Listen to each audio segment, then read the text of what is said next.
A PEC que retira a exigência de plebiscito para a venda de 3 estatais gaúchas pode ser votada amanhã em segundo turno, mas a definição da pauta de votações vai ser discutida em reunião de líderes no fim da manhã desta terça-feira na Assembleia Legislativa do Estado.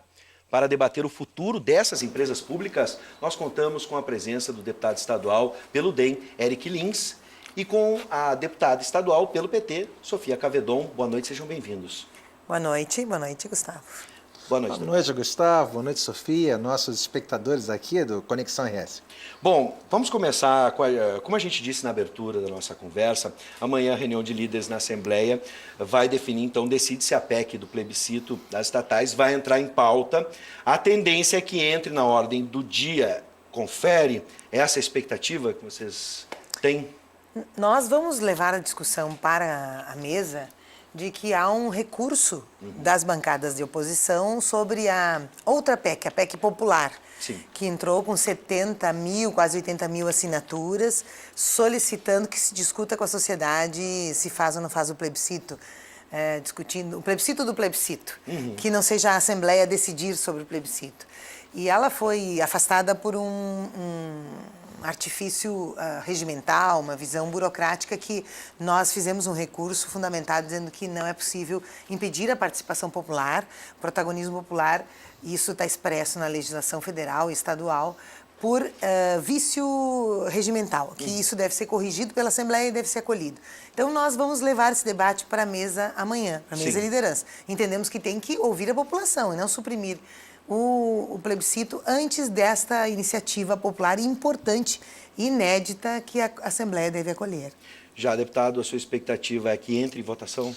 Não, isso vai entrar em votação ainda porque a gente segue uma questão legal. Existe um processo legislativo que tem que ser seguido. Tem um trâmite. A sociedade tem um direito de ver a tramitação das leis dentro de um prazo adequado. Isso também deveria valer também para os processos judiciais, e essa é uma das grandes brigas.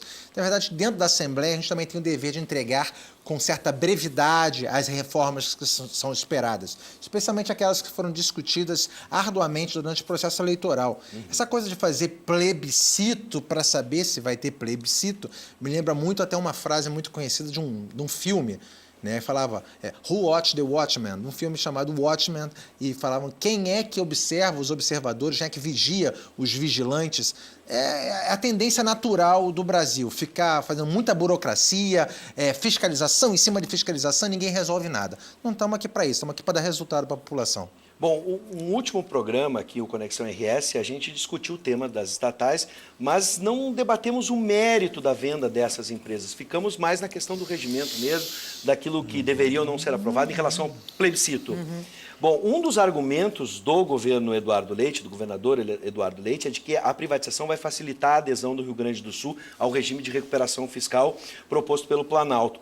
Agora sim, como vocês analisam essa questão? Vamos entrar nesse mérito. Começo com a deputada, depois o deputado. Depois a gente pode inverter as ordens. Não, Eduardo Leite, ele usa esse argumento porque ele quer assinar o regime de recuperação fiscal. Ou seja, ele quer pedalar a dívida fiscal e por mais tempo com as regras que a União vem colocando, e são regras draconianas, são ruins para o Estado. Nós achamos que tem outras saídas. Nós entendemos que dá para atacar a evasão fiscal que há na sonegação de impostos, a evasão fiscal que há em mais de 400 páginas de lista de empresas que recebem benefícios fiscais, que estão aí inquestionados, que estão aí sem transparência, não se sabe o que tem de contrapartida para o Estado. Então, tem outros caminhos que não assinaram um regime de recuperação fiscal, que vai jogar a dívida mais para frente e que vai aumentar essa dívida. E nós entendemos que é equivocado e que tem, inclusive, algumas cláusulas muito duras, como não poder fazer concurso assinando esse regime de recuperação fiscal.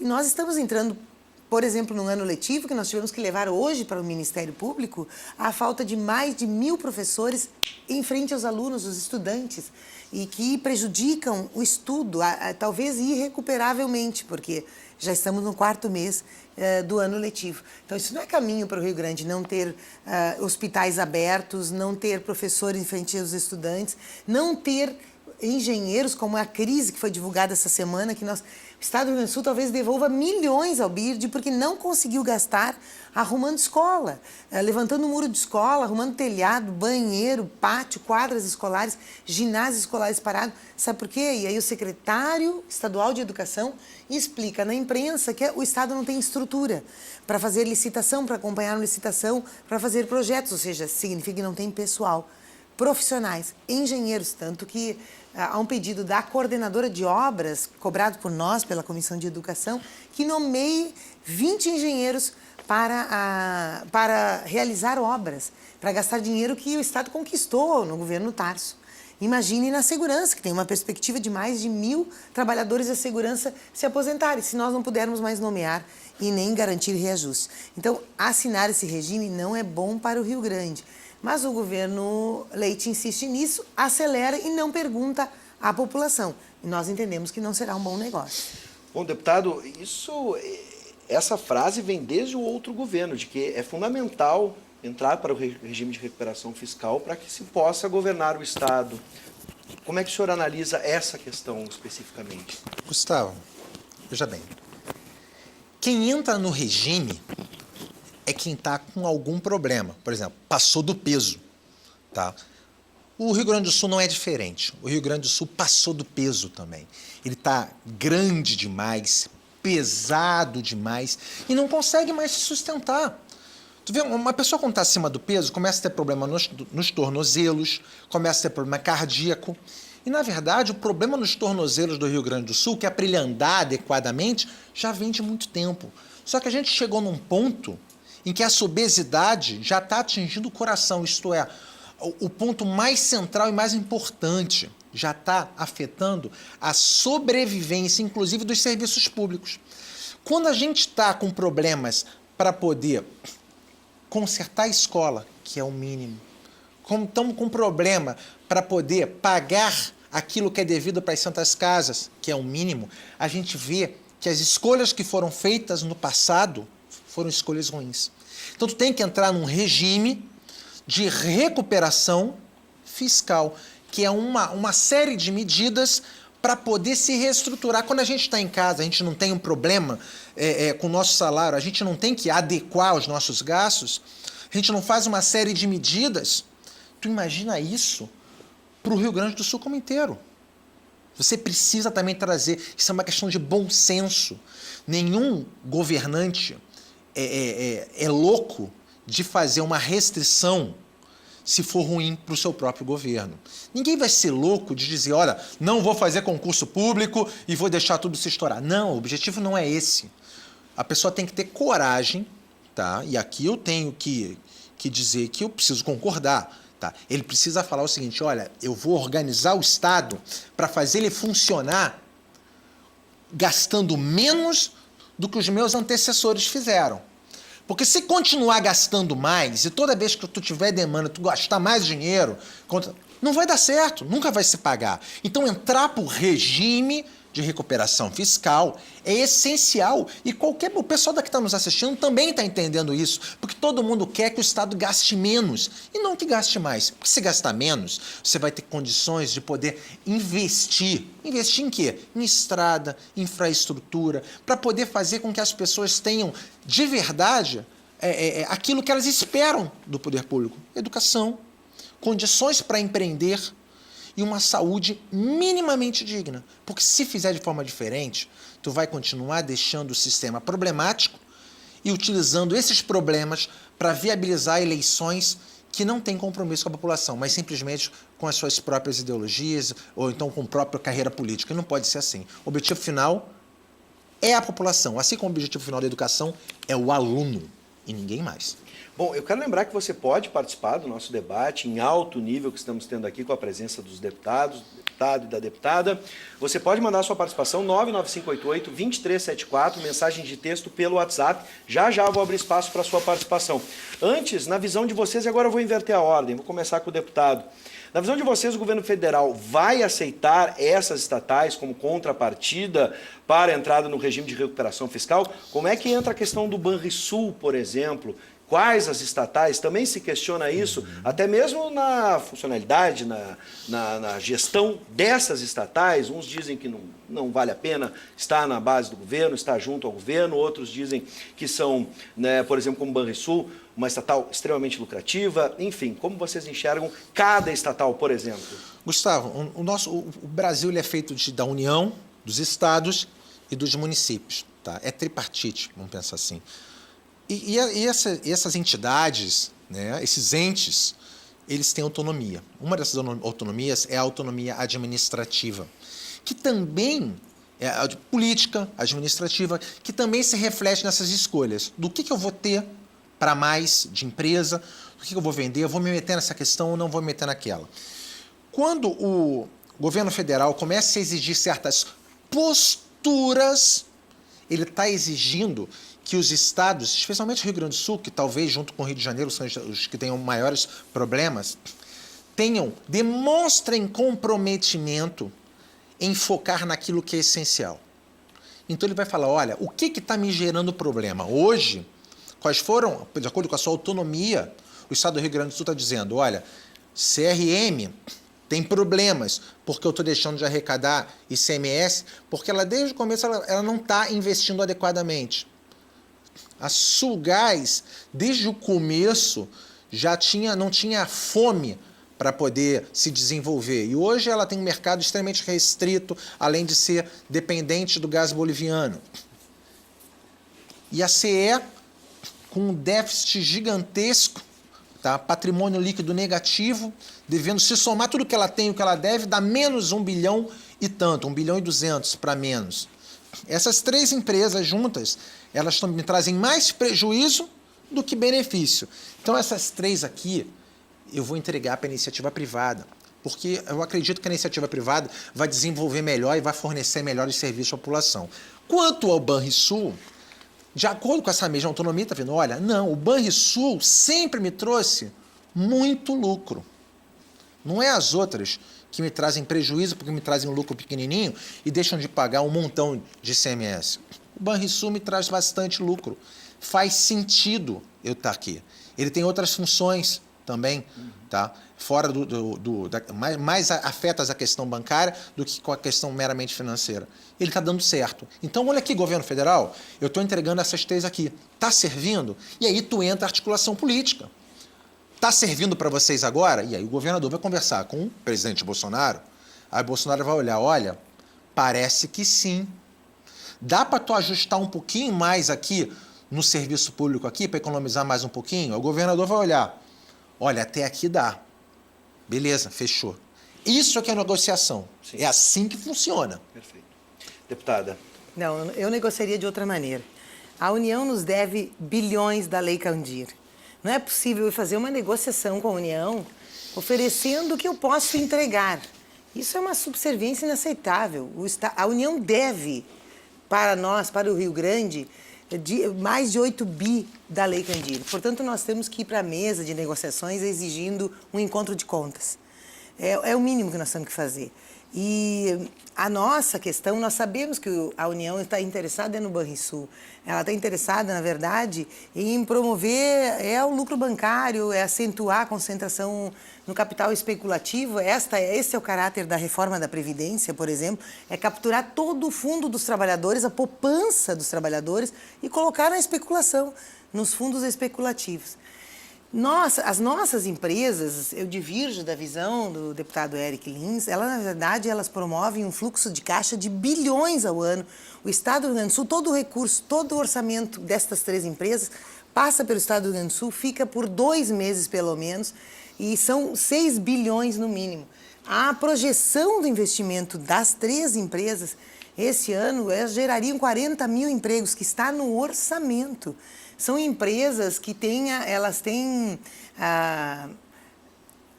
um patrimônio enorme que elas conquistaram para a exploração de gás, de todo o carvão, que é quase 80% do carvão do Brasil, está aqui conosco, e energia elétrica, que hoje a CE, na verdade, responde por 1/3 só da distribuição e fornecimento, produção e fornecimento. mas é uma potência, é uma empresa que tem 4 mil funcionários, que tem milhares de economias e cidades e que ajuda a fazer, inclusive, essa visão de mercado, né, em relação a 2/3 que está privatizada, que é a RGE, e que tem uma queixa generalizada no Estado com os serviços da RGE. Então, elas significam, na mão do Estado, forma de gestão, impulsionamento de gestão para desenvolvimento econômico. E abrir mão disso é ficar o Estado e o serviço que elas prestam